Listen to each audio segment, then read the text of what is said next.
দুৰ্গা দাস কোন দুৰ্গা দাস?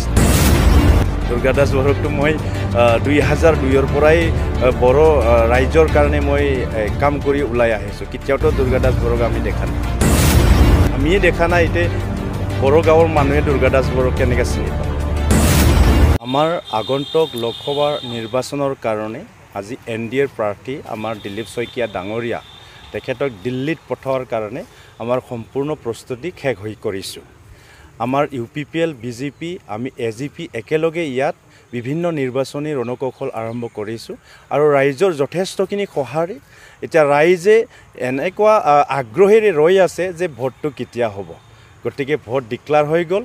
এই সময়টো এতিয়া অপেক্ষা মাত্ৰ।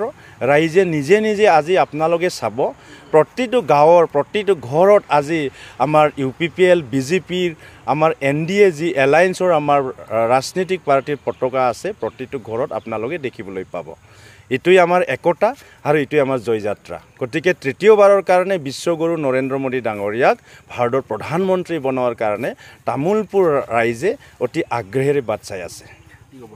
দুৰ্গা দাস কোন দুৰ্গা দাস? দুৰ্গা দাস বড়োকটো মই 2002ৰ পৰাই বড়ো ৰাইজৰ কাৰণে মই কাম কৰি ওলাই আহিছোঁ। কেতিয়াওতো দুৰ্গা দাস বড়োক আমি দেখা নাই, আজি তাৰিখত লাগি মই বড়ো গাঁৱতো দেখা নাই, আমিয়ে দেখা নাই। এতিয়া বড়ো গাঁৱৰ মানুহে দুৰ্গা দাস বড়োক কেনেকৈ চিনি পাব?